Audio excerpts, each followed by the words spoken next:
ছাত্রদলের leadership pipeline খুবই শক্তিশালী। আমাদের তো সাংগঠনিক অভিভাবক জনাব তারেক রহমান, উনি যখন চাইবেন তখনই কমিটি হবে। এটি যে কোনো সময় হতে পারে।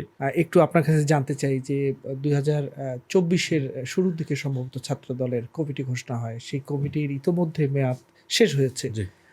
নতুন কমিটি গঠনের ব্যাপারে কোনো তথ্য আছে কিনা, বা কেমন ধরনের নেতৃত্বকে আসলে ছাত্রদল আগামী দিনের এই পরিবর্তিত পরিস্থিতিতে কেমন ধরনের ছাত্র নেতাদের হাতে সেই ছাত্রদলের দায়িত্ব দেয়া হবে?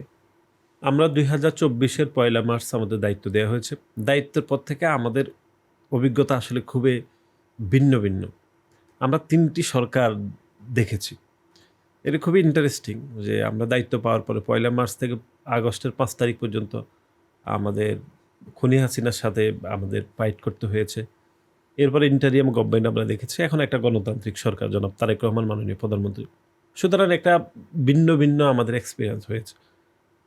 এখন এই বছরের 1 মার্চ দায়িত্ব শেষ হয়েছে। এখন একটা অতিরিক্ত সময়ে আমরা দায়িত্ব পালন করছি। আমাদের তো সাংগঠনিক অভিভাবক জনাব তারেক রহমান, উনি যখন চাইবেন তখনই কমিটি হবে। এটি যে কোনো সময় হতে পারে। আর নেতৃত্ব দেখুন, ছাত্রদলের সবসময় পাইপলাইনের লিডারশিপ তৈরি থাকে। এরকম কখনোই হবে না যে আপনি কাউকে চিনছেন না এরকম কেউ ছাত্রদলের লিডারশিপে আসে। এটি কখনোই হয়নি। এই 5 দশকে একবারও হয়নি। সুতরাং যারা পরীক্ষিত, যারা গণতান্ত্রিক আন্দোলনের নেতৃত্ব দিয়েছে, ভবিষ্যতে দেওয়ার সক্ষমতা আছে, যারা সাধারণ শিক্ষার্থীর জন্য কাজ করতে পেরেছে, অতীতে করেছে, ভবিষ্যতেও করবে, করার এই সক্ষমতা আছে, তারাই নেতৃত্ব আসবে। সুতরাং আমি আবারও বলছি, ছাত্রদলের লিডারশিপ পাইপলাইন খুবই শক্তিশালী। এখানে আমাদের এটি তৈরি করা, আমরাও তৈরি হয়েছি, পার্টি আমাদেরকে তৈরি করে দিয়েছে। ঠিক আছে? এখনও যারা আসবে তাদেরকেও পার্টি ধীরে ধীরে তৈরি করেছে। সুতরাং তারাই আসবে। এই নিয়ে বিচলিত হওয়ার কিছু নেই এবং আমাদের পাইপলাইন অত্যন্ত শক্তিশালী।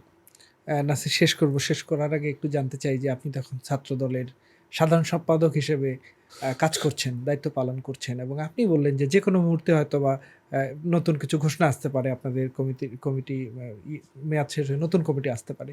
তো ছাত্রদলের রাজনীতির পর নাসির আসলে কি করবে, মানে কেমন রাজনীতি করবে বা তার পরিকল্পনা কি? এটি তো প্রথমত হচ্ছে, এই তো বললাম যে কোনো সময় কমিটি হবে।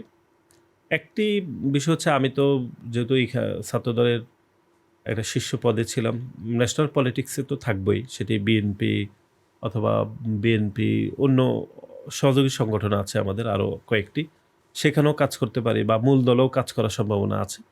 এর বাইরে আমার বাড়ি নোয়াখালীর সুবর্ণচরে, আমাদের নোয়াখালীর সদর সুবর্ণচর মিলিয়ে একটি সংসদীয় আসন আছে। সেখানে পাশাপাশি আমি দীর্ঘদিন ধরে কাজ করছি মানুষের জন্য। নোয়াখালী সদর সুবর্ণচরে তো কাজ করবো, একই সাথে ন্যাশনাল পলিটিক্সের আমাদের মূল দলেও কাজ করতে পারি বা অন্য সহযোগী অঙ্গ সংগঠনও কাজ করতে পারি। যেটি আমাদের দলের চেয়ারম্যান যেখানেই মনে করবেন সেখানেই কাজ করব।